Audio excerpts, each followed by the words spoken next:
ladies and gentlemen, boys and girls, children of all ages. I am your staticky host of the Tuesday Night Flight, the big guy KG, sitting there with the gentleman Jack. Welcome to another edition of the hippest trip on Tuesdays, the Tuesday Night Flight. Jack, how you feeling, brother?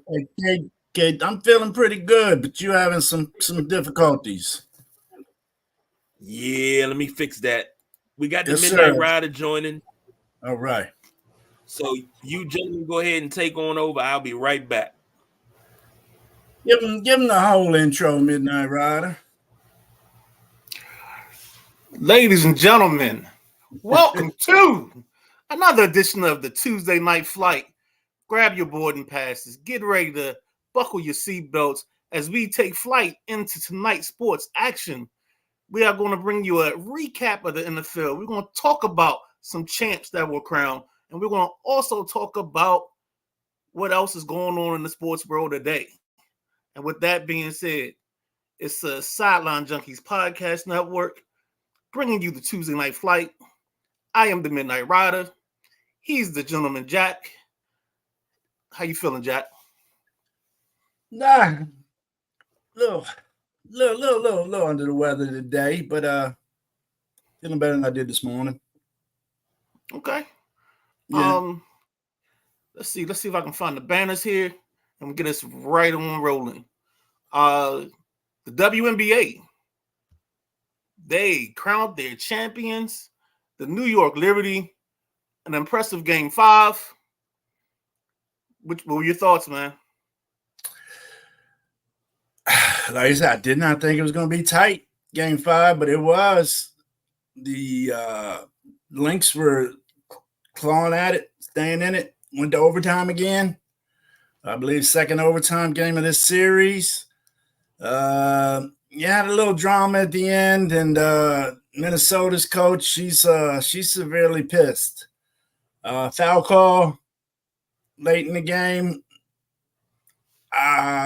It was a tough call. I mean, the girl's body was where I thought it should be, but I thought she was swinging her arms down and got a piece of the elbow, upper arm area. So I thought the call was good. The officials did review. They thought it was good. Post-game interview, boy, fireworks from that Minnesota coach. Boy, she was hot. And, I didn't want all that drama taken away from New York's first championship, But New York played some good ball. Well-deserved. Congratulations, New York Liberty. Yeah, I saw they had Spike Lee on the court. Mm-hmm. What else was going on? Let me go back to the call because I heard the aftermath. I didn't quite see it live. I saw it. I mean, that's hit or miss. I think if you did that play 10 times, 5 times they call it, 5 times they wouldn't. I don't think it's that obvious, but I definitely don't think it's something where you think you got cheated. If you think you got cheated, you cheated yourself somewhere in the 3 games you lost. That's where the cheating happened. You cheated yourself because maybe it's because I'm a child of a ref. I don't always believe in referees costing you ball games. So I always think there's some other things that you could have done in the course of that to keep the game going or keep it tight, and you can win it late at the end. But that didn't happen. So the Liberty got to celebrate, and she got to go home eating her sour grapes. Go ahead. I say this. I say this. First of all, good evening again. I'm not staticky this time. I'll explain the background in a minute. But Liberty won 67-62. Of course, Minnesota had a problem with it. They had a problem down the stretch. Here's the thing. A lot of people are, conspiracy theories have already popped up. You're in New York. The commissioner comes out wearing a dress with the skyline of New York on it. It was just so many things that people popped up with on the internet, and they wanted to say. So I don't know what else you can say. New York won it. Minnesota didn't get screwed, but the aftermath of this is the WNBA players have pulled out of the collective bargaining agreement. I smell a lockout coming because now they want a little bit bigger piece of the pie. Jack, you said you smelled it coming. Mm-hmm. Do you think it'll last long? Nah, because I think there's enough wealth to go around now. I mean, I was looking at some of the contracts today, and a big contract in WNBA is $200,000, $250,000. So, I'm not saying they deserve more, they deserve less. But if you look at the difference in men's professional sports, I know Serena Williams, Billie Jean King, they've been advocates for trying to get better pay for women's sports. Definitely think it's going up. If revenue's coming in, then players should be getting paid. That's what I think. Because Caitlin Clark only getting $80,000 this year. I think, and we talked about Angel Reese, so yeah, go ahead, Midnight Rider. No, you good, because I'm trying to say this the right way, but there's no right way to say it. I'm back with my man Bill Burr. I'm back with my man Bill Burr. The only way women's sports going to start getting more money is if women support the sport as much as they talk about wanting equal pay. You can't talk about wanting equal pay and not support the product. I'm sorry. Yes, they had big numbers this year, but all the big numbers was wherever Caitlin Clark went. That's where the numbers were. Nope. That's where the biggest. Okay. Biggest. Because I said the biggest numbers were. I didn't say because you want to. Come on, because you want to fight your Angel Reese battle. Go ahead. I'm not saying it don't have nothing to do with her. You bringing her up? I'm not. All right. So the WNBA finals with 1.7 million viewers.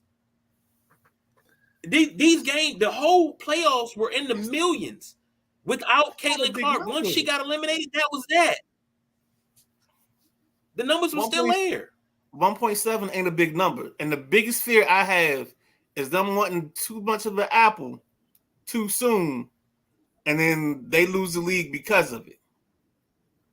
Yeah, that could be something to be concerned about, but I don't think it's going to happen. Also, remember that they have until sometime in 2025 to consummate this deal. So it's not going to be something that happens in the next month. And, attendance was up around the league. Go ahead, KG. No, you go ahead, Jack. Go ahead. Attendance was up around the league. And yes, the arenas where Miss Clark played were packed. But is the following going to continue to be there next season and the season after? You know what I mean? Some of this stuff is some of this fandom for Caitlin Clark, I compare to the way NFL fans have grown because Taylor Swift is in the mix with Kansas City. So I just hope that they continue to have the support seasons down the road, because it wouldn't be good to extend and make all this more money and then all of a sudden it goes down the tube. You're right there, Midnight Rider. So it's gonna be touchy. Anytime you're dealing with money at that numbers, it's gonna be touchy. Agreed. Now here's the thing. Game 1 of the WNBA Finals, 1.14 million viewers on ESPN. Game 2, 1.3 million. Game 3, 1.3 million. Game 4, 1.6 million. Game 5, 2.15 million viewers. And it was other sports on during Game 5. They had that was the highest rated WNBA Finals in 25 years. Because number one, it was played in the evening. Number two, they used to play the WNBA Finals during the day on Saturday. Can I ask a question? League is not all about Caitlin Clark and Angel Reese. It's other ladies that can play. Everybody wanted to see Ionescu and they wanted to see Stewie. That's all everybody kept talking about. Breanna Stewart and Ionescu. Okay. Swipe them off the table. Swipe Angel Reese and Caitlin Clark off the table. This is what I've been saying for the longest. Yes, they are talents. Yes, they are supposed to have the Bird Magic rivalry. But guess what? They are not the league. Yes, their rivalry is going to be heated. It's going to be high money, but they are not the league.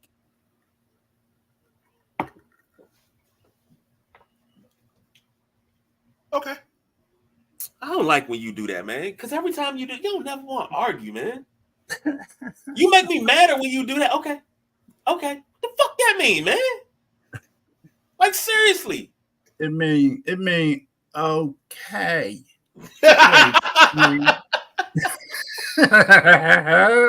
Don't worry about it. You're not the first person, or you're going to be the last person that had that reaction to that.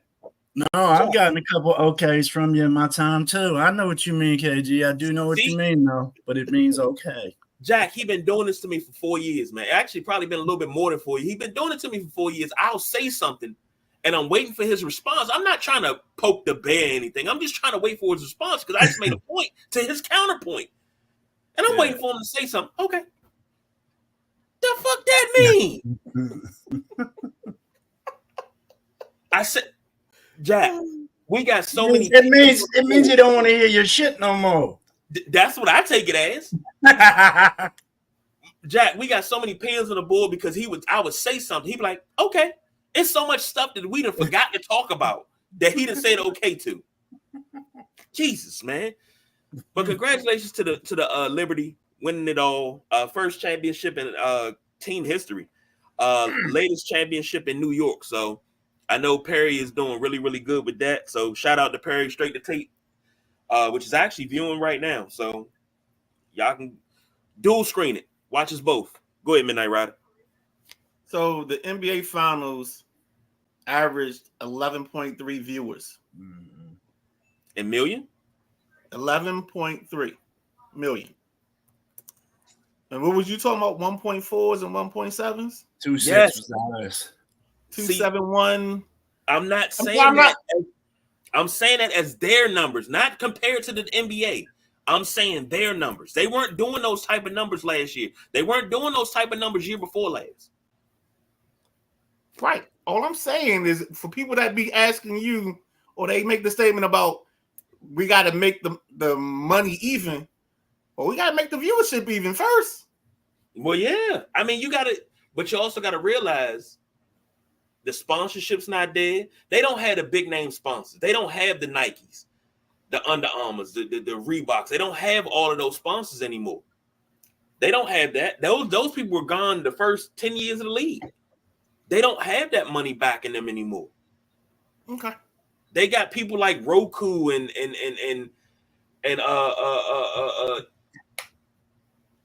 God, they got Kmart backing them. They got to get in where they fit in. Huh? So they got to get in where they fit in. Yeah, you do, but more people should be coming in to get more money into this league this year. You should, instead of you having Montgomery Ward, Track Auto, and Heckinger, maybe you'll get Home Depot, Ross, and AutoZone or something, you know? Maybe they can get Radio Shack. Hey, it's still a Radio Shack around, so please don't do that. It's a Radio Shack down Prince Frederick. I'm going in there for Christmas shopping to give me a remote control car, man. All right, man. Don't knock it till you try it. Go ahead, Jack. I got a little update here. In the opening game tip-off of the NBA season, Boston Celtics 43, New York Knicks 24, end of first quarter. Jason Tatum with 15, 5 assists, 3 boards in the first quarter. Well, let me throw that up right now because NBA season starts. So, Jack, go ahead and get ready because I want you to take your victory lap. This is the ring that was presented tonight to the Boston Celtics. Let me take that banner down real quick so you can see all that in its glory. That's the ring that was presented to the Boston Celtics tonight. Number 18. Man, that is nice. Everybody doing the ring with the pop top and stuff. I like it. I like it. Looks good. Oh, boy. Midnight Rider, what's your thoughts on that, man? Okay. I heard him moaning and groaning in there. Who is this? The I'm trying to Lakers, figure out who scored this goal for the Caps. They're up 3. Lakers ain't getting no rings for a long time. Speaking I of said that. Well, speaking of the Lakers, history will be made at 10 p.m. tonight. The first time in NBA history, a father and son will take the floor for a team. And with that, another father and son duo that set the same record in MLB, Ken Griffey Sr. and Ken Griffey Jr. will be in attendance. Oh, wow. Yeah, So Griffey they said made that a on the break. promise. Huh? Griffey said that off the break. He said, Yeah. if you saw his pivot interview, he talked about that. And he's true to his promise. Him and Dad are going to be in the building. So you love to see it. Here's my thing. And I know this is an unpopular opinion, but I'm going to say it because it's my opinion. Everybody say, well, Bronny ain't do nothing in preseason. You show me one of the top 5 picks or any of the draft picks that really did anything in preseason. Preseason is a feeling out process. He has to adjust to the speed of the game. Remember, 2 years ago, this kid was in high school. Question. Answer. You said this might be an unpopular opinion, but it's your opinion. So are you admitting that you have unpopular opinions? Oh, yeah. A lot of my opinions are unpopular. Just asking questions. Oh, yeah. I would get into one, but I'm not going to do that because all you're going to do is go, okay. So all right, know which one. All right, know this one. I'm not going to do it. But I'm happy to see it. And I sent over, I hope you guys looked at the new Nike commercial with LeBron and Bronny. Beautiful. And for those that say that, Bronny is given this run, if you had a son, a daughter, whatever, and you were in a position that you could put them in a position to work side by side with you to make money and build a brand and a legacy, well, he already has a brand. This is just going to build it bigger. But you got the ability to put them with somebody that they can get better, you're going to take that too. And if you say no, you're lying. Especially if it's something the child is interested in. They're not going to be children for long. Just like if Dario wanted to come work for Helen Hunt Motors, you think I'm not going to move him in there and be like, all right, let's go. Now, granted, I'll take the Bill Gates approach. You got to work your way from the bottom and work up, but you're going to know how to do everything in every department. And shout out to Chris Brickley, because Chris Brickley sees it. He said, I see what Bronny's doing. I've watched his workouts. The kid's going to be great in this league. He is. I've been watching him since he was in middle school. Him and Bryce are going to be really good when they really get going in the league. Bryce will be better. I think so. I think Bryce will be bigger than 6'2". I think Bryce is going to be about 6'9". Yeah, I don't know what. Bronny, he better improve, because if he don't, I don't know what's going to happen once his dad steps out of the league. But I think LeBron will move front office. He'll be in somebody's front office. I didn't say his way there. He'll bully his way. If Danny Ferry can move to the front office and following his father's footsteps, LeBron James can move to the front office too. Either that or he's going to become an agent. So, can we start talking World Series now? Yes, we can start talking World Series. World Series is set. The Los Angeles Dodgers will face the 27-time world champion New York Yankees. Jack, I believe you had a Blue Magic guarantee that they would make it. Does that guarantee extend to them winning it, as in the Dodgers? Ooh, can't put no Blue Magic on that, but I could definitely put Blue Magic on the Mets. Hopefully this is a good series. This is a series that everybody wanted to see. So, two of the biggest cities in the country, New York City and California, LA. I hope to see a good series, but I think the Dodgers got too much for the Yankees. I really do. I think the Dodgers' lower half the batting lineup is stronger than the Yankees. The top of the lineup, both of them are strong. But I don't know. We'll see. I've heard that Garrett Cole is taking the mound against Jack Flaherty. Is that Did you hear anything, Midnight Rider? Jack Flaherty thing is what I'm questioning.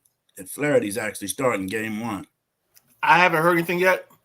I really haven't even, since they're not playing on Friday. I'll probably be ready to talk about that on Thursday. But I will give you some names to think about. First and foremost is the guy that replaced. He didn't replace number 2. Probably the best shortstop since 2, and that's Anthony Volpe. I think he's going to be an impact player. That's not going to be part. Because the way I see the series is the big 2 on each side. So Betts and Ohtani. Then you have Judge and Soto. Then your next guy is Freeman for the Dodgers, and then Giancarlo for if Freeman's healthy. I'm hoping these right. days are giving him rest on that ankle. Well, I mean, they got a week off. I know. I'm really hoping it helps Freddie. Yeah, so I mean, he's got all the chance in the world to get himself ready and the opportunity. I also think the guys like Volpe, Tommy Edman for the Dodgers, Kike Hernandez is another guy that it seems like Kike is like it's like Thanksgiving to Christmas. You don't hear from him all year, and then late October, early November stops, and you hear about him, and he shows up. Mm-hmm. So that's gonna be an interesting person. And then I just want to see what these teams do pitching, because both teams have done bullpen games in their playoff runs. So that's another thing you got to think about. Well, I'm going to say this. Once again, I'm afraid.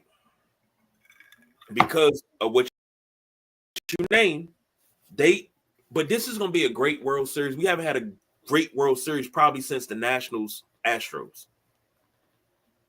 And you got 4, let me rephrase that, 6 of the best hitters in this game. But the Dodgers are so good. I don't know. That ain't gonna work. I got to try something, Jack. The Dodgers are good. And it starts off in LA on Friday. So Friday and Saturday we're in LA. Then we come to New York on Monday. Mm-hmm. So we going coast to coast with this. Matty Ice checking in. Just can't watch it too soon. Understand, Matty. Understand. Much respect. Much respect. And I wanted to say, hey, Matty, like Thursday, something, we come on and we talk, but I get that. Get that. But Friday we shall see. And all the talking be done. And it's like all New York can do is they got to wake up the ghosts. And the ones that ain't ghosts, they need to show up and show out. Like I want to see Reggie Jackson in LA. I want to see Derek Jeter out there. I want to see Jorge Posada. I want to see all the legends, all the Yankee legends, but then I want to see the Dodger legends too. I want to see everybody. I want to see all of them come together. And somebody had put a montage together earlier in the season for New York versus LA. And they said it's so fitting for this series. But like I said a couple of weeks ago, I said, if we get a Yankees Dodgers World Series, when the Dodgers come to New York, they gotta put on the Brooklyn Dodgers uniforms. They gotta wear Brooklyn. Gotta wear Brooklyn across the chest. Got to. It's only right. Mm-hmm. Fellas, we had some games yesterday, and the first game we're gonna start with, I'm gonna say this. We said it was gonna be a tight game. I ain't know it was gonna be that tight. So let's jump over to NFL. First game we're going to start with, Lions 31, Vikings 29. In that game, let me see. Let me make sure I got it pulled up here, because this was a game. And if it wasn't for a sack late, I don't know if Sam Darnold would have led them down for a win or at least a field goal, but which would have been a win. But the Vikings came out hot, 10-0 in the first quarter. At halftime, it was 21-10, and then it was kind of like back and forth after that. But Jared Goff, 22 of 25. 280 yards, 2 touchdowns. Sam Darnold, 22 of 27. 259, a touchdown and a pick. Jahmyr Gibbs, that's your boy, Midnight Rider, 15 carries, 116. Aaron Jones for the Vikings, 14 carries, 93 yards and a touchdown. And Jahmyr Gibbs had 2 touchdowns. St. Brown had 8 catches, 112. Justin Jefferson, 7 catches, 81 yards. Jack, what was your thoughts on this game? It was just like we said in our pregame on Sunday, man. They was gonna ball out, all out. I mean, we all picked we all got lucky and picked Detroit, but we all picked the over. So we all knew points was going to be flying on the board in this game. Didn't disappoint. I enjoyed watching it. Hey, man, the only downside to this ball game is David Montgomery didn't get a touchdown for me. He scored a touchdown in every game this year, and then this is the week he decided not to. So it's all good. I got to finish second place in my parlay. In terms of the game itself, it looked like it was just going back and forth. It was up and down. One team would make a run, then the other team would run because you think they might pull away. And they just kept fighting. It was a heavyweight fight. And I love the way Jared Goff is kind of on like a Geno Smith thing. Like, you thought he wasn't going to be an elite quarterback. People wrote him off, but in the words of Geno Smith, he didn't write back. Goff has been on fire all season. Ooh, hold on, I got to turn my TV. I can't do it. I tried to watch Boston. I'm sorry, Jack. Can't do it. I might watch Dora. They're blowing them out by 25. It's just the sight of Boston. Yeah, Boston balling. What else? Yeah, it's just a good game. I mean, all around, the guys came out and played, and I thought that that Sam Darnold is just, he's showing you, and there's a couple examples in the games we picked where fit and being in the right system with a coordinator that makes it easy for you is a big deal. It's bigger than we think.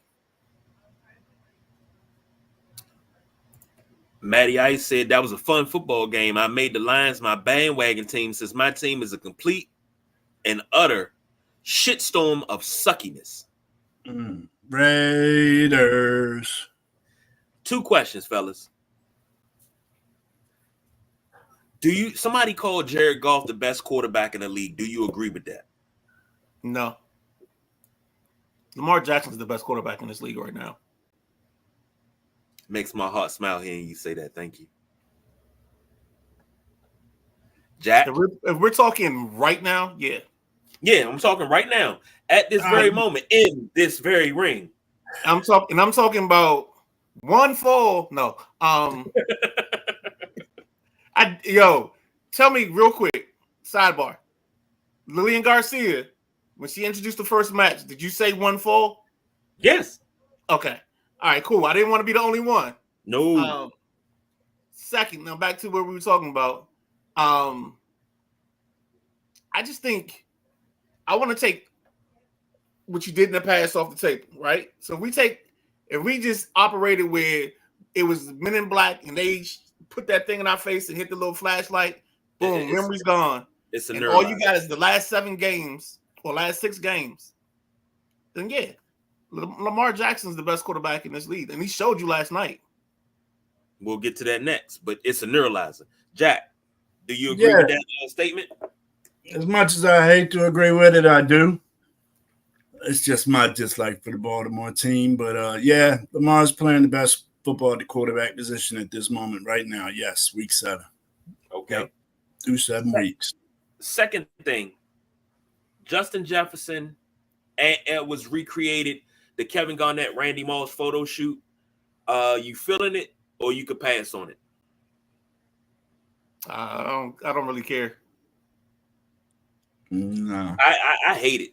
Get your own thing. That I knew you were gonna say that. No, because you can't recreate that. That's the kid and the freak. It's the only reason you brought it up is so you can hate it. Yeah, I mean, but I hate it because y'all are different people. Y'all are not KG. You're not Randy Moss. You're different. But you're putting Minnesota back on the map.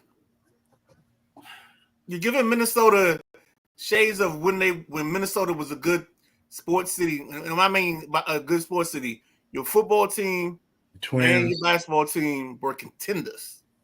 Instead of going out and drafting Johnny Flynn in the first round in the lottery. Johnny Flynn could fly. But I get what you're saying, but it should have been an original idea. In the not even in the same vein, but original idea. Don't recreate. Everything this generation does is recreating iconic stuff we did. You can't be iconic if you're doing what we did in our generation. Because we didn't make iconic stuff from the generation before us. You know, of course we did stuff, but that wasn't the iconic stuff. The iconic stuff was the organic stuff. Do it organically. I'm not gonna get into that because I don't like it. Anyway, you don't next like game up. I do. I actually do. Have you heard Young Gravy's country album? That's new. I like that. Have you heard Clementine? Listen to Clementine, then come talk to me about me not liking nothing new. Anyway, last night, the Ravens won 41-31 over the Buccaneers. Buccaneers in a loss. Lost Chris Godwin for the season. Speaking of Lamar Jackson, 17-22, 281, and 5 touchdowns. Baker Mayfield, 31-45, 370, and 3 touchdowns, 2 picks. Derrick Henry, another great game. They keep saying these running backs washed up. 15 carries, 169. Rashad White, 10 carries, 40 yards. Rashad Bateman had 4 catches, 121 and a touchdown. And Cade Otton, 8 catches, 100 yards. Jack, what did you think about the Monday Night Thriller? Yeah. They scored some points, and we didn't think they was going to score. All three of us took the under on this one. They also, Tampa Bay, Mike Evans re-aggravated that hamstring.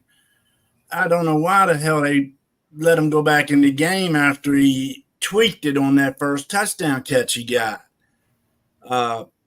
He was in the end zone, stayed down for a while, limped to the sideline, got some treatment, got attention, medical attention, and then I see him back out on the field.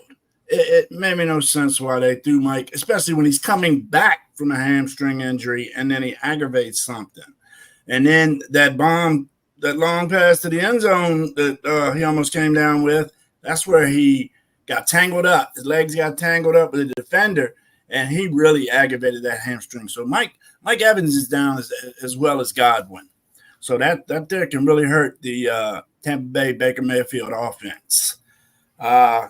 Baltimore balled out. I mean, like you just said earlier, Lamar Jackson did what Lamar Jackson does, man. He played.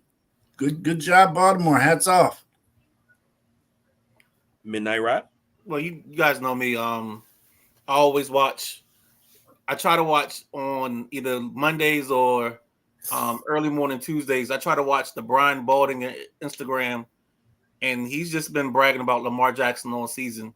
And every time I watch one of his tapes, I'm amazed by it, man. The guy is sewing on buttons, as they say. He's reading the field the best he's ever. I mean, right now, I think Bollinger was on with Brian Mitchell and company and was like, the problem right now that people are going to have with Lamar is, besides him being a better passer, he's making his best reads right now. Like, whenever he makes a read, he's always making the right read. And that's trouble. Because if he can keep that up, he's going to make it hard for the boys in Kansas City to repeat, even though they got the magic eraser.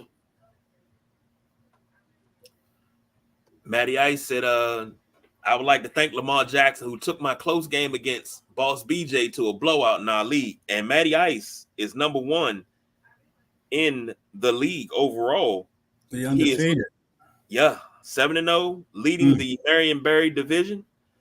1,099.56 points for. I think he's the highest scoring team in the league.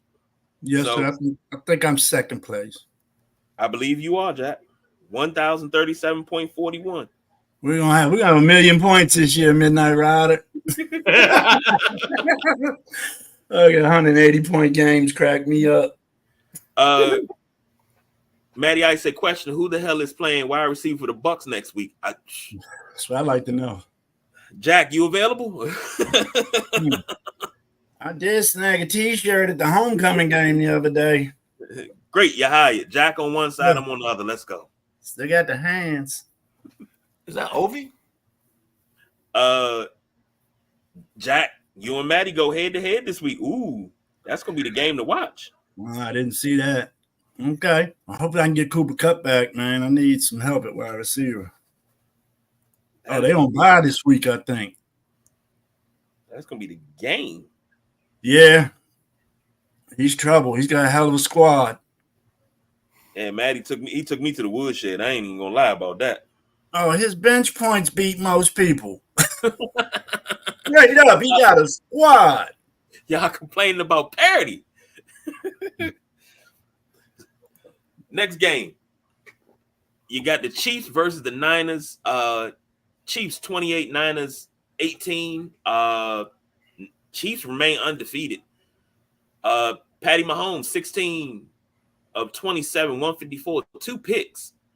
Brock Purdy 17 of 31, 212, and 3 picks. Kareem Hunt 22 carries, 78 yards, and 2 touchdowns. Jordan Mason for the 49ers 14 carries, 58 yards. Noah Gray for the Chiefs 4 catches for 66 yards, and George Kittle 6 receptions for 92 yards. God, I'm getting tongue-tied. 2 questions, fellas, before I throw it over to you, Jack. Can I get the lead on this one? You want the lead? Okay. Midnight Rider, you take it. This is the question. Is San Francisco ready to blow it up? Is number 1. Number 2, is Kansas City really that good, or is this just a soft part of the schedule? Well, since I'm going first, I'll take that question first. And to quote the great Doc Holliday, my hypocrisy only goes so far, Wyatt. And what I mean by that is, I think it's crazy to talk about San Fran blowing this up. I think San Fran is just having a rough patch. And the thing that the teams in the West cannot do is let them stick around and get healthy, because that's the worst thing you can do. The worst thing you can do is you can be Seattle, because Seattle right now looks like the best team in that division as of right now, as currently constructed. They got a nice 1-2 punch with Kenneth Walker and Zach Charbonnet. But I think they have to start getting space between them and the Niners. Because if they don't, and San Fran is still hovering, that's all they need. Because once they start getting people back healthy, it's going to almost be like a trade. Because now you're going to start getting McCaffrey back. You're getting somebody else back. Now you can play McCaffrey and Mason at the same time. Well, maybe you wouldn't have done that at first, because now you're making up for a shortcoming with either Debo, because Debo missed the game with pneumonia. So, I mean, they got plenty of options right now. And the Caps game is 4-1. Sorry. Okay. Yeah, the NFL, there's going to be some changes coming real quick, because you got the NFL deadline coming up November 5th.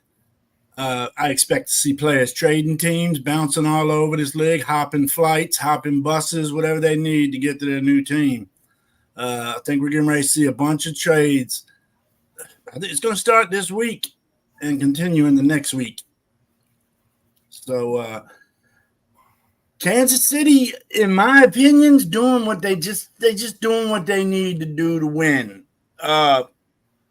Don't show them all the tricks in your bag in the beginning kind of philosophy. I think what Andy Reid's doing, they're just slowly rolling into it, and they're gonna blow up when it comes to the right time, just like they did last season.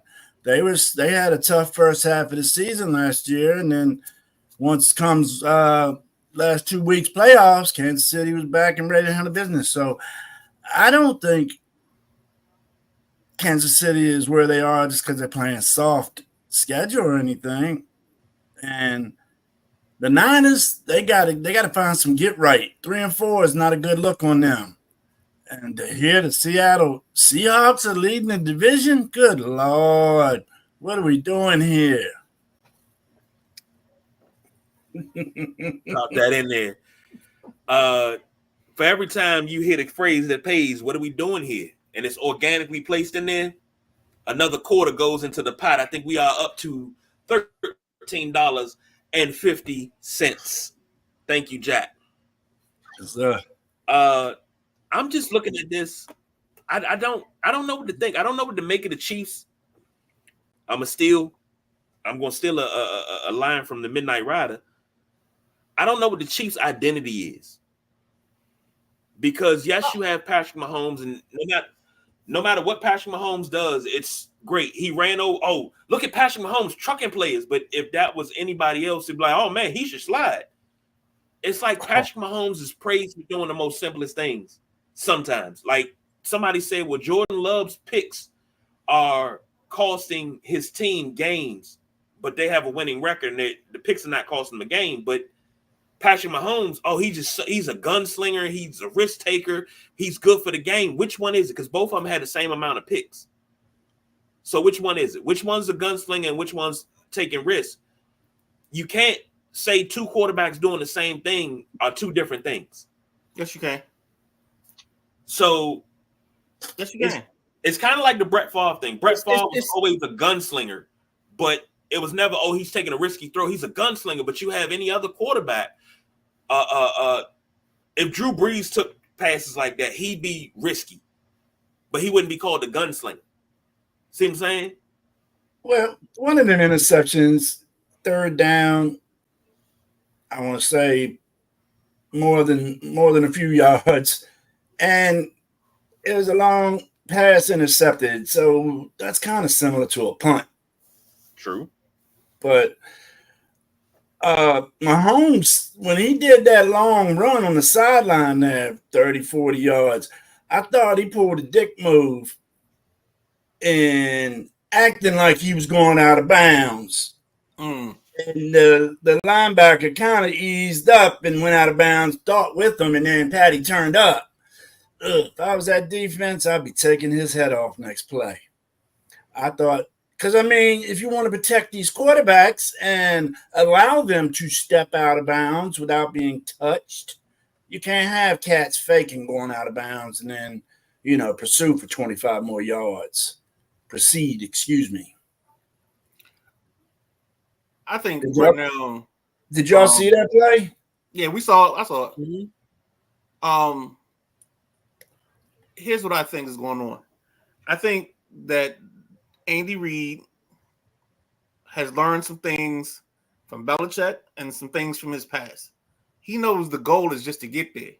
Mm-hmm. He knows that this isn't gymnastics, so you don't get style points. And right now, he's trying a little bit of everything. You see a lot of 3 tight end sets, and he's loading up with that. You see them with 3 backs in the backfield at times.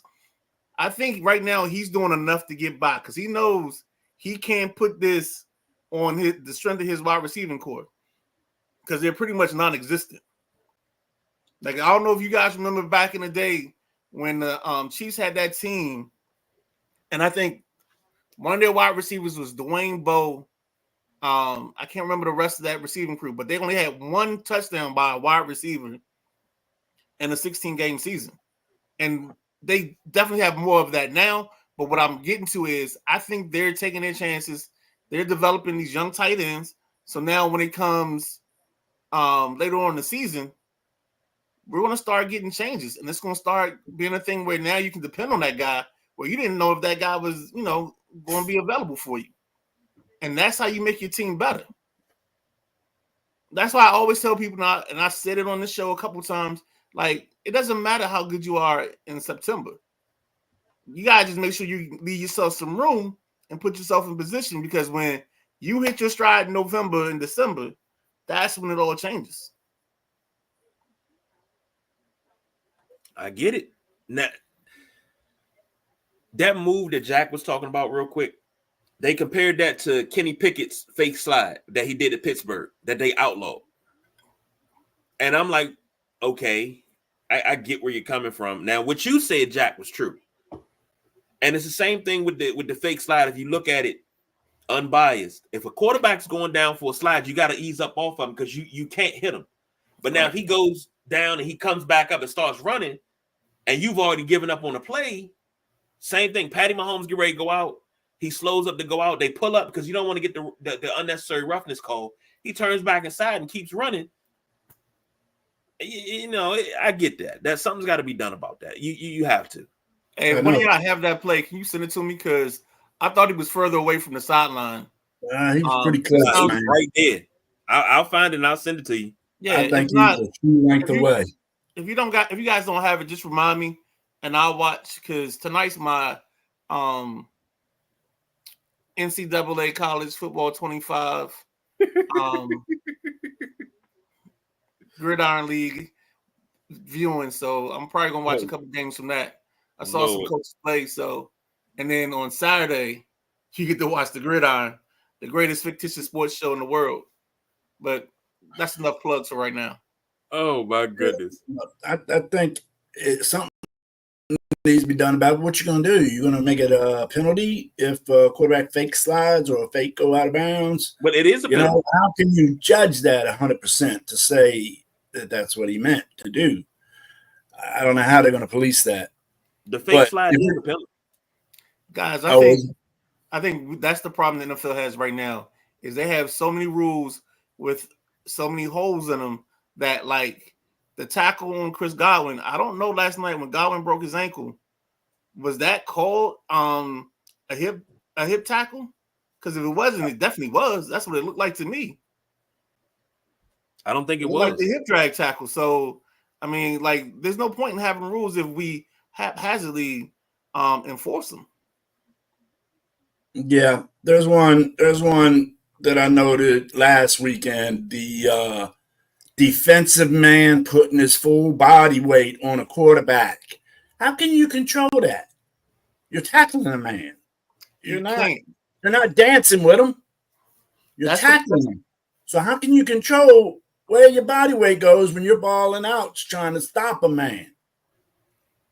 I didn't like that call. And Aaron Rodgers said after the game that wasn't a penalty. It was just a good sack. So all these protective rules. And it's not old man shaking his hand at the clouds like some people say. It's just the game's soft. These boys get paid a lot of money to play a dangerous game. They know what they're getting into, man. I'm sorry for some of the folks that have problems after getting out of the NFL, but you knew what you were getting into. So I don't like all the sissified rules. I tend to agree. I say the same thing. I mean, I say that about all sports, but times are changing. Matty Ice said, if you compare KC's offensive stats to other teams, no way would they think they're undefeated, yet they just keep winning. Hey, man. I don't know if I have this quote exactly right, but I figure it's no better time than now to bring it out. But stats are like bikinis. They hide some things very well. All right, Booger. Got an NBA update. Boston 74, New York 55, halftime.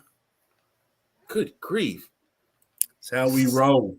NBA. It's like, we're acting like this is not normal for the NBA, especially early. Celebration. Yeah, you don't expect this is the Knicks we talking about. Oh, the new Knicks is supposed to be all that. Okay. Where Perry at? He's doing straight to tape right now. I know he got his one eye on that game as well. He probably turned it off at halftime. Next game, Packers versus the Texans. JoJo's Packers 24, Texans 22. CJ Stroud 10 for 21, 86 yards. Jordan Love 24-33, 220, 3 touchdowns, 2 INTs. Josh Jacobs 12 carries, 76 yards, and he had a receiving TD as well, first of his career. Joe Mixon 25 for 115 and 2 touchdowns. Dalton Schultz 1 catch, 28 yards. Romeo Dobbs 2 games off of suspension, 2 games in a row. He's had good games, 8 for 94. I'm just kind of mad I dropped him in daggone fantasy. See if I can get him back. Jack, what do you think about this Packers defense, man? Holding CJ Stroud to 86 yards passing. I couldn't believe they held Stroud to the numbers they held him to. I mean, you know, Stroud, he's explosive player. He's got explosive squad. But Green Bay did what we all three of us thought they were going to do. Jordan Love controlled the game. He had a couple picks, you know, but he's really comfortable in that organization, in that offense, with them guys. I'm happy to see Jordan Love getting this success. So, you're done, right, Jack? Yes, sir. Thank you. All right, no problem. No, I just want to make sure. I didn't want to step on your toes, man. Nah, I was thinking, but I stopped thinking. Oh man. Packers 24, Texans 22. Maybe I cursed the Texans by finally picking them in one of the weeks that we had their game on the line. I don't know.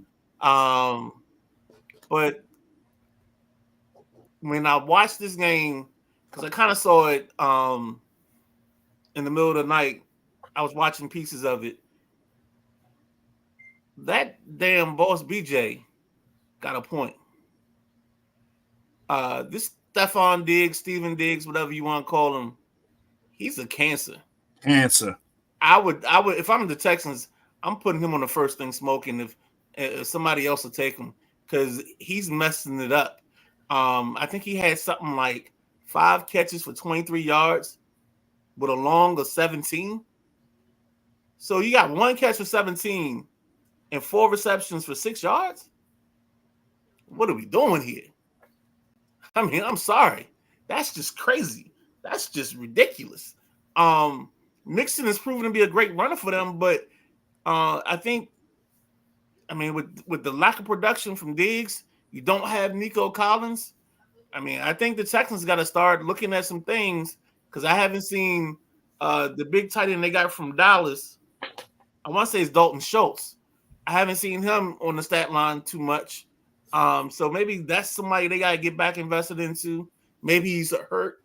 I'm not exactly sure. I don't want to go out and say anything that's outlandish, but that's what I got from this ball game, man. I think the Packers, like we said, I think Green Bay's always going to be in ball games, and they're going to be that team that you're going to flirt with trying to put in your top contenders, but I think they're going to stick in that ring just below the contenders.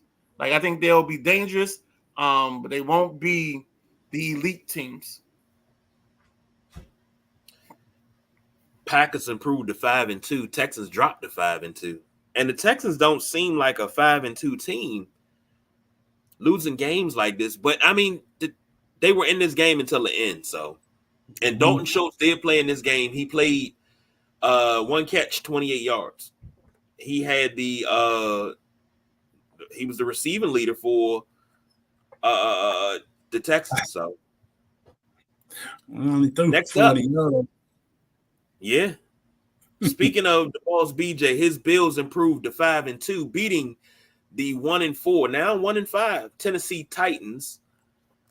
Mason Rudolph, 25 of 40, 215, a touchdown and a pick. Josh Allen, 21 of 33, 323, 2 touchdowns. Tony Pollard, 16 carries, 61 yards.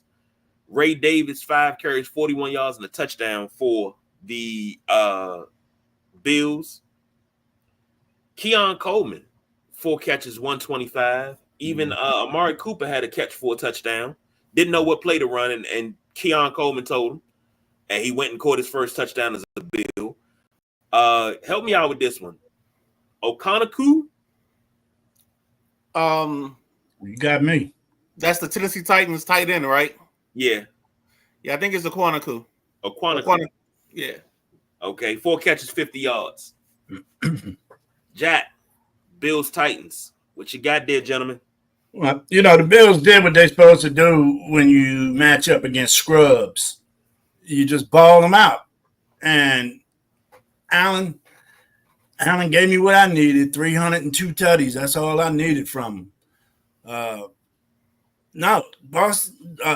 Buffalo went in there and executed a game plan and dominated.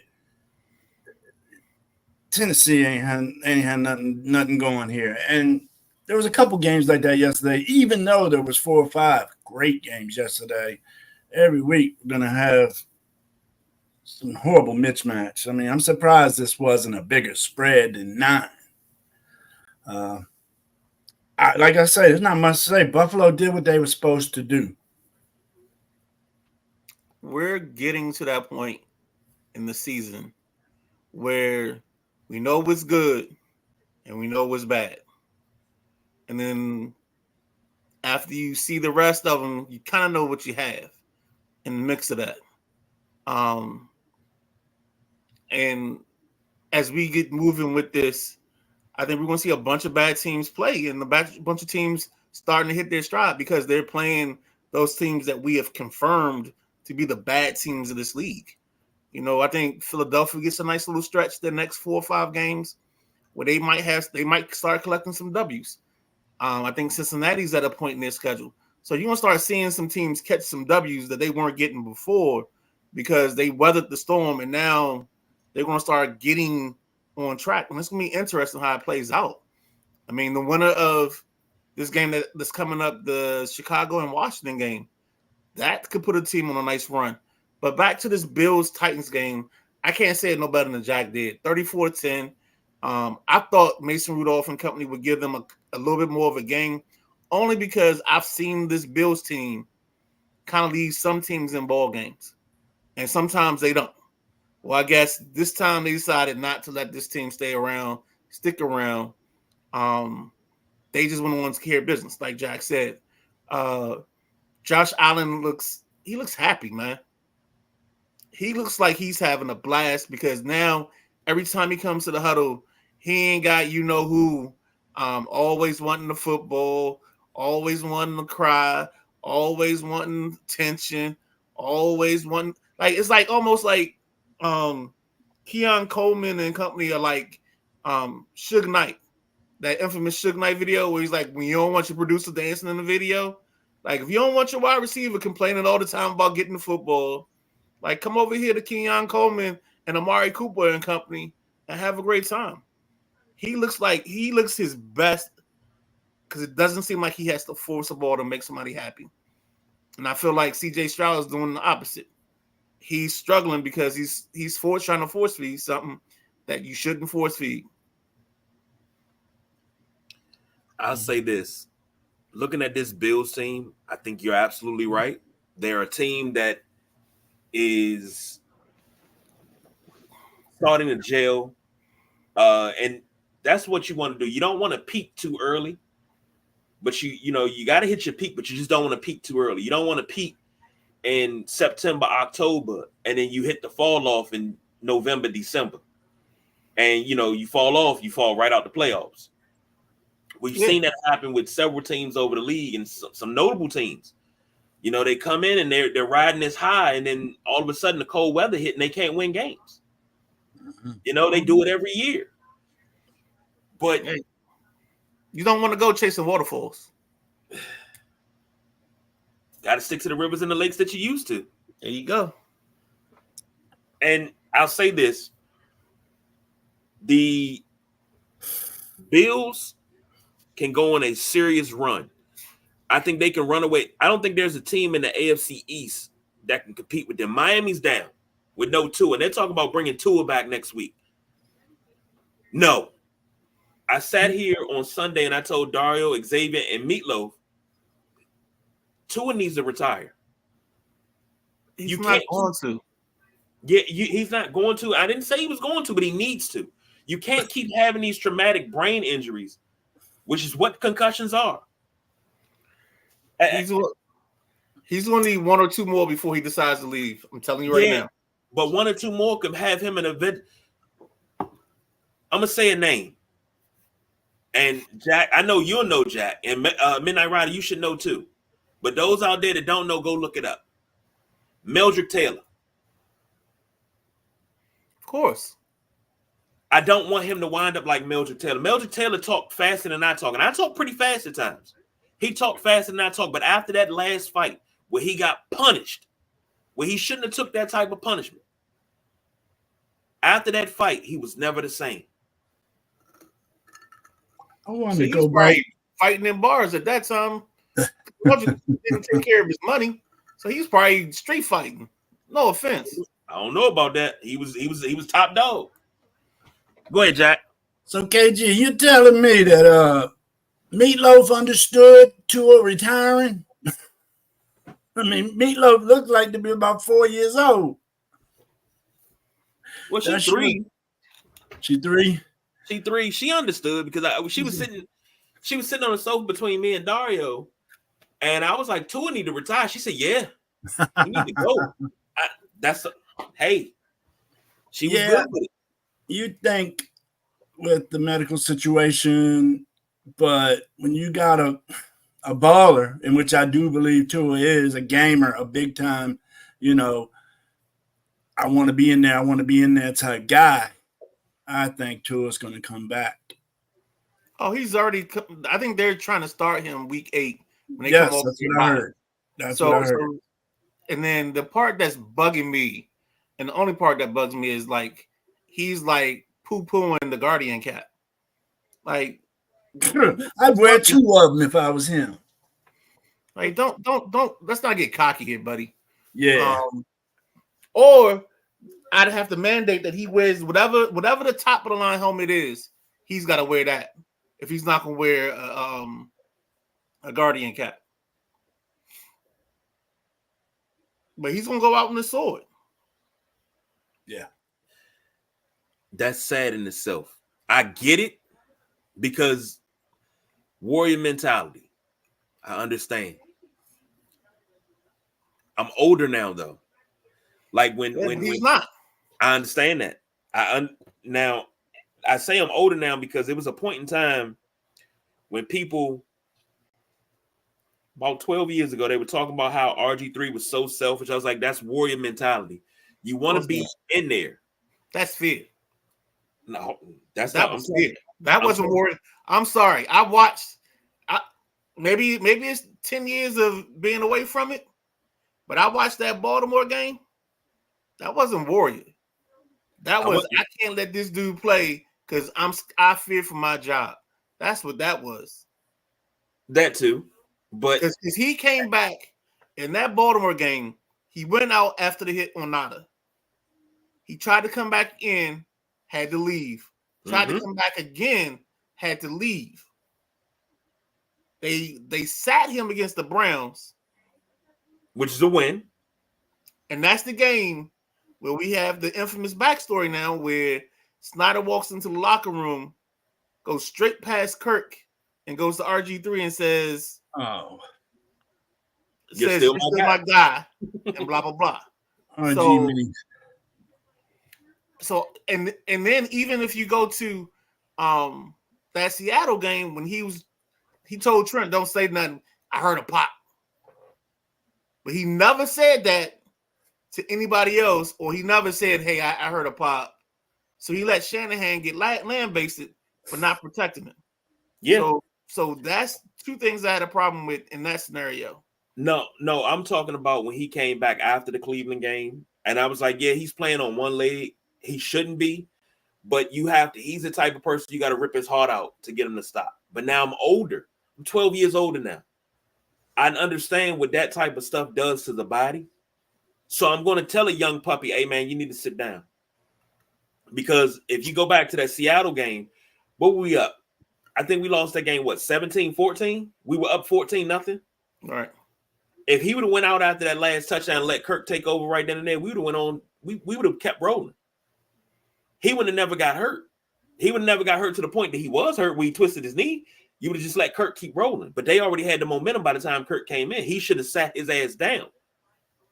That's my opinion in hindsight, but that was my opinion that day too. But also, I took a lot of blame for that because I wasn't in my spot. I didn't have my pajama pants on, and I didn't have my cup where I was at for the whole 7-game win streak. Okay, let's get out of that. And let's just use this to transition to talk about the Commanders versus the Panthers. The Commanders played a really, really good Panthers team. This Panthers team is just so good. They put up a 40 burger on them, though. All right, Jack. So this is what we're going to do because I'm not dealing with this today. We're not dealing with this right now. You can't do that to me. Jesus Christ.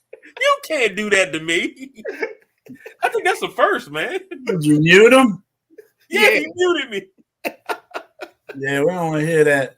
We don't want to hear that Panthers are so good stuff. Panthers are almost as good as Tennessee. Exactly, Jack. Exactly. Yeah. Andy Dalton, 11-16, 93 yards and 2 interceptions. Marcus Mariota came in for Jaden Daniels, who hurt his ribs, but his mom said he's okay. Shout out to his mom for giving us an update before anybody else could. Would love to have her as a locker room correspondent for the rest of the year. That'd be great. He was 18-23, 205 and 2 touchdowns.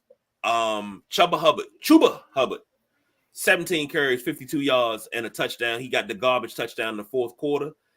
B-Rob, 12 carries, 71 yards and a touchdown. Scary Terry, 6 catches, 98 yards. Jatavion Sanders for the Panthers, 6 catches, 61 yards. Overall thoughts? Start with the gentleman Jack. Take it away. Well, this is another game, just like I was talking about the Buffalo game. You know, Washington used to match up against teams that they should blow out. And it was always a close game, and Washington would end up losing the game they should have blew out. Washington came in, put the foot down, and kept going the whole game, no matter if it was Mariota or Daniels. You know, when I saw Daniels get hurt, all of us took a deep breath, I'm sure. We all.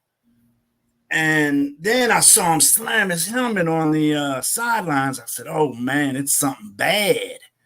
But I later found out the slamming the helmet wasn't because of the injury. It was because the coaches said you're sitting out. And so that shows the gamer in him. I thought he was upset because of the injury. Injury seems to be something, a strain of some type, because I think the x-rays came back, no broken ribs. So it could be a strain, a bruised rib. But I think he's going to sit out this week, man. I don't know if he's going to play against Chicago, even though all the hype, 1 versus 2 with Caleb Williams and Jaden Daniels. But Jaden did what he had. Mariota did what he had to do when he came in the game. He showed that he's an experienced, mature backup quarterback. Hit Terry. B-Rob. I thought B-Rob should have got a few more carries, but B-Rob had a nice game, and it was, I welcomed him back. Washington did what they're supposed to do, and it's good to see that, being a Washington fan. Agreed. The only place, Jack, where I kind of disagree with you, and it's not direct, it's I know you want B-Rob to have more carries, but you got to think about it. This run game, I think they produced about 160 yards on the ground. So and I think they split it between 3 guys. I think McNichols had 7 carries, B-Rob had 12, and I don't remember what Eckler had. So I like your idea, but sometimes I think the course of the game I think if this was a closer ball game, B-Rob would have had more carries. But because the game was out of hand, I think that's why you got the McNichols 7. Yeah. Like maybe McNichols gets 4 and B-Rob has 15 or 18 in that situation. But I love watching this game because it's the best I've ever seen Mariota look. And I'm not a Mariota hater, but I think he's a certain guy where he can get you by. All right. He's not going to be your prom queen. He's not going to be the person you pick up at 2 a.m. with your beer goggles. But kind of like the nice, respectful, cute girl in the corner with the glasses that nobody really talks to. But she's got a good personality. And I think that's how his quarterback play was. It's like a good personality. Came out. He made some throws that I haven't seen him make.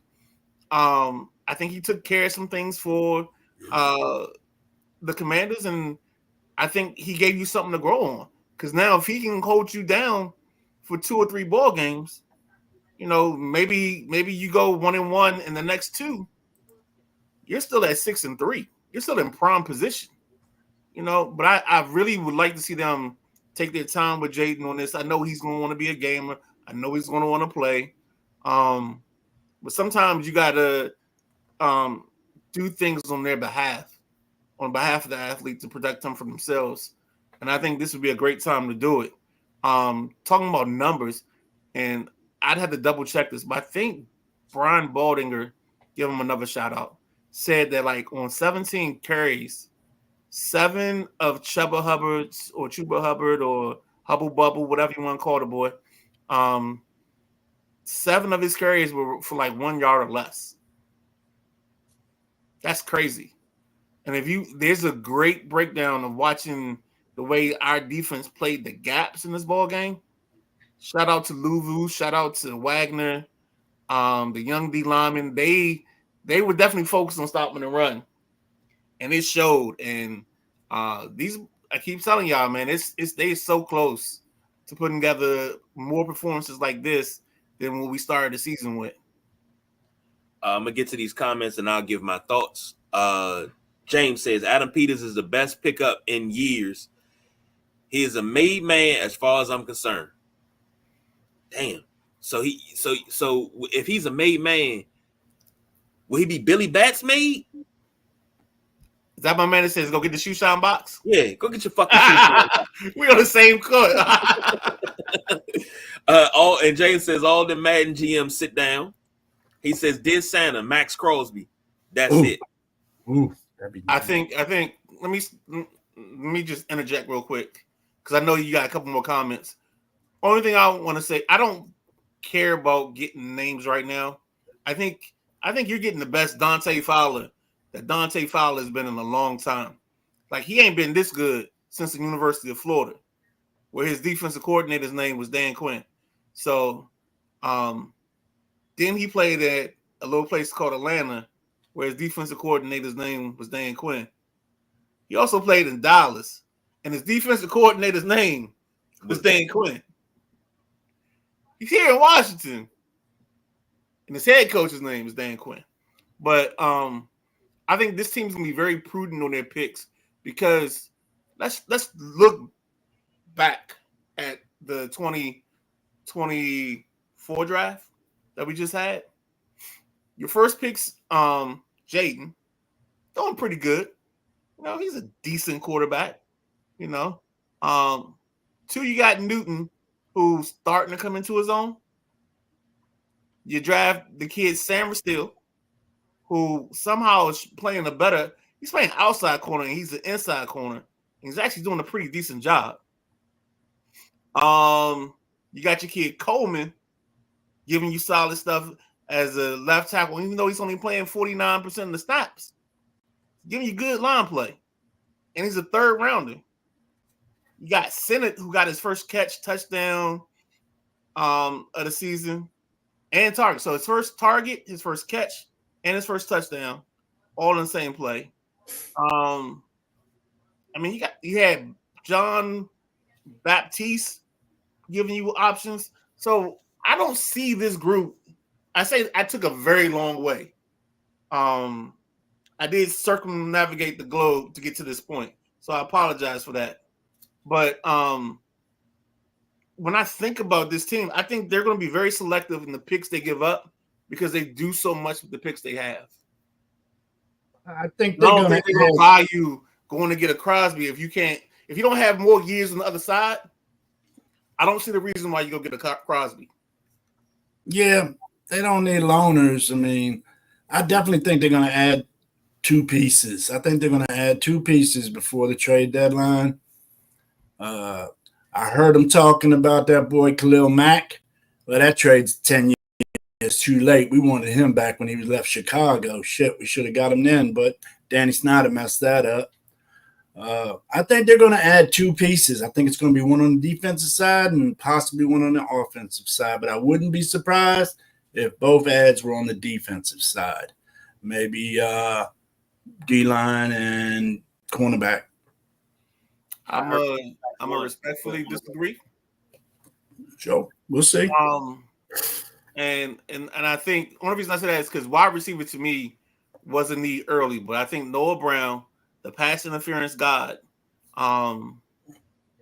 is giving them enough on the other side. He only had 1 catch, But if you take his one catch and then you add in his pass interference, he had almost 100 yards. And he's found a way to draw a pass interference penalty in like 3 of the last 4 weeks that he's been active. So that's the crazy part about this is you're also getting production from guys that you kind of wrote off. Your De'Ami Browns. You're getting some production from him. You're getting production from McNichols, who you didn't even know would be anything. Because KG and I both cut him and kept Wally, I think. Or maybe you kept McNichols and I kept Wally. I don't know how that went. I forget how it went. So this is like, I think we got such a good thing going. And you've heard the guys. And this is the one thing, KG, you always yell at me well, you don't yell at me, but you always hear me talk about fit. You always hear me talk about identity.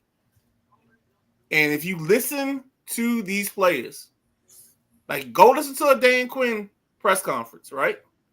And then you come back and listen to the players in the post game. The message is always the same. He out here like Dr. Lee making these boys play the butterfly. What's that song? Flight of the Bumblebees? Yep. He got them out there playing Flight of the Bumblebees. One band, one sound. And that's what Washington is. They're one thought, one sound, and the same sound going across every interview they do is the same. We got to get better. We left something on the table.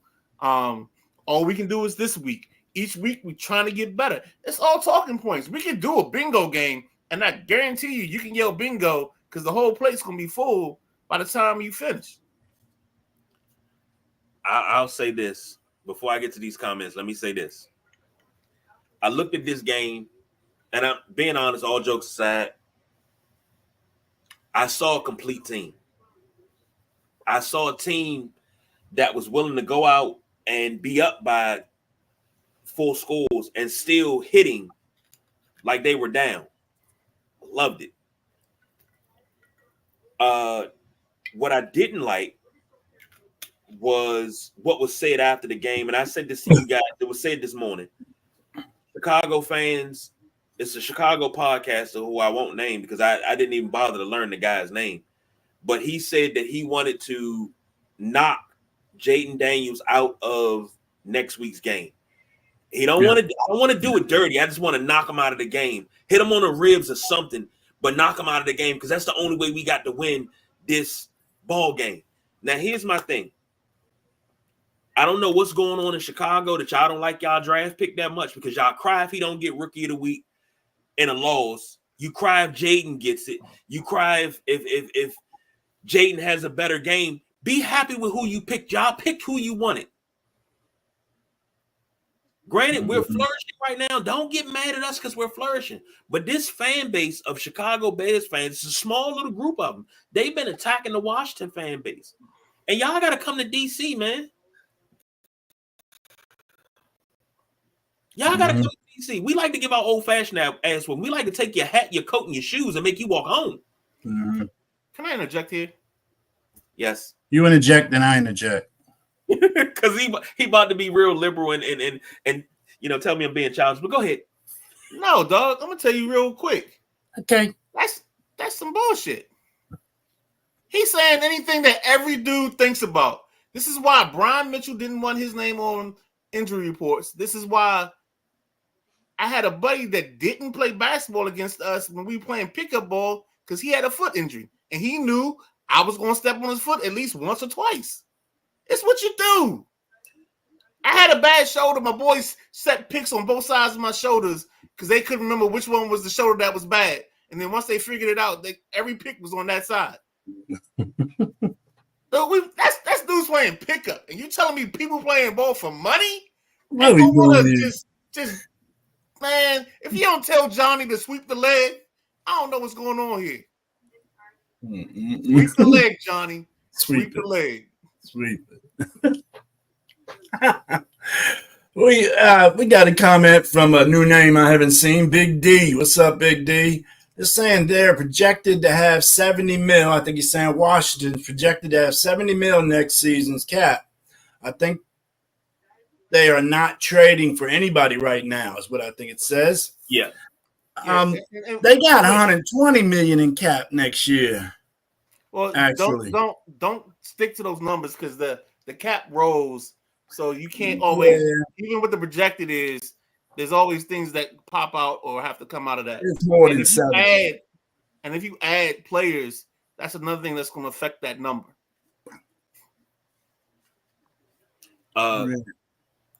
Going back to Mariota, Lee Ice said Mariota's a side piece. There you go. And James says, thanks for the memories, Jamin Davis, who was released today. And I kind of figured they were going to trade him at the deadline, but he got released. You may see him. I think where he's going to wind up is going to be Dallas. Don't know why. I just see him in Dallas right now. No. James said, let Adam work. I wanted Wiley. I was wrong. I'm trying to find the projection that we had of the no, you kept, if memory serves me correct, you got McNichols right. I had Wiley. Okay. And James had Wiley. It was you were the difference. You had McNichols. I remember that. All right. And Lee said Noah Brown is the PIG, pass interference god. That's what we dubbed him, baby. And James said we punish bad teams, yeah. And they're projected to have 120 million next year. But that, that could change with extensions and everything. I found it. I just flipped past it. It's still a big number. Yeah, it is. And James said me too. I'm just looking at this team. I'm looking at what Adam Peters is doing, and I'm enjoying it. I'm loving it. It's great to have someone in the front office that's not being undermined. Can I jump in again? Because I gotta give a shout out to my boy number 0. Mikey Samuelsville, supposed to be a slot corner, plays outside. I don't know if you guys saw the 2 plays, but he made 2 plays on number 0 for Carolina, Jatavion Sanders, the tight end out of Texas. In the open field, he tackled him one time by himself, solo dolo, stopped the game. And then on one of their first drives, he makes a nice play on a slant route to make it go to 4th down and deny them the conversion. Like, this kid is getting better every week. And, like, it's funny to hear people talk about, the defense is hitting now. This defense, unfortunately for y'all that don't get it, they've been hitting since week 1. It just wasn't meshing. You know what I'm saying? I told you earlier, it was that Luther curl that didn't curl right. And right now, that curl's starting to curl. It's starting to let his soul glow. So we just got to keep riding this out because it's going to keep getting better each week. We get the kid, and this is why I think Jamin Davis got cut today. I think we get Jordan McGee back. Because his window for being eligible to be brought up from IR ends this week. So I think they got to bring him up. And I think he gives you another fast, physical person to put in the lineup. And I think they saw enough this weekend from the kid Holmes that they signed that I think they're cool. And they were like, hey, Jamin, you know what? Holler at you later. The only thing I do fear has happened, and this is not speculation. This is not the Midnight Rider reporting anything. This is just me with a random thought. I hope nothing happened where Jamin got caught speeding or anything like that again. Because this move seemed kind of abrupt for me. Like maybe it just seems like a coach fed up more so than like, I don't know. And maybe it's just they got to create room. I hope it's rather they got to create room than the coach got fed up because he did something else dumb. And now they just got to part ways with him. James King said that Me Too was to Davis's location, which we say was Dallas. Leg tackles. And with Davis being gone, it's only one first-round draft pick left from the Ron Rivera era, and that is Emmanuel Forbes. He's the only first-round draft pick left, and I don't know how long he lasts. James says everyone we drafted was team captains. Let Adam work. Yeah, I mean, this is great. Big D said not trading. They're going to load up next season with the cap, specifically with the rookie deal, 120. Hell, that's even better. I agree with that. So, Chicago's next week. We'll jump into that on Sunday. That's at 4:25. We got to get ready to get out of here. Jack, what can we expect tomorrow night in the passenger seat? Oh, tomorrow night in the passenger seat. Now, I'll tell you, I might have a gentleman on there with over 30 years high school football coaching experience. I mean, championships at the highest level. I cannot wait to start chopping it up with Chris. We're going to have a good show tomorrow night. Please tune in. What's the guest name? 8 p.m. It's going to be Chris Boucher from Quarterback Factory. Head coaching stints at Gilman, DeMatha, St. Francis. I mean, those are some of the top programs in our state. And he has had such success at those programs. I can't wait to get into it with Chris. It's going to be a great, great show tomorrow. And that's tomorrow night, 8 p.m. live right here. You watching us on YouTube, Instagram, Facebook, 8 p.m. We in there. Well, they in there. I'm sitting behind the scenes eating ice cream. Hey, we need you just like everything else, baby. Teamwork makes the dream work. So, fellas, we're coming up against it. Great show. Thank you, everybody. Thank you, Big D. Have you played your game already? I mean, shoot. I think you did your game yesterday. So Big D's already done. Michigan's already played. Oh, okay. That's what I thought it was. Yeah. All right, yo. I appreciate the love on this side too, bro. We appreciate that. James, Lee Ice, Matty Ice. Make sure That's I got a lot everybody. of ice. Yeah. Nice. Cold out here. So everybody that comment, everybody that watched, thank you. Until tomorrow, in the passenger seat, 8 p.m. tomorrow night. Make sure you're there. That's the Gentleman Jack on that side. That's the Midnight Rider. The boss BJ is on special assignment tonight. I'm the big guy KG, baby. We did some overtime, but it was for a good cause. All overtime proceeds go to something. But Butte Wine in Manassas, Virginia. All of them go to Sideline Junkie Saturday wing date. Hey, that's what the overtime hours go to. I like that better. So until tomorrow, wow, Hail Hydra, Washington Hydra. I like that. Cut one head, 3 grow back. Well, oh yeah, yo, you got to see that. That's his thing. I like that.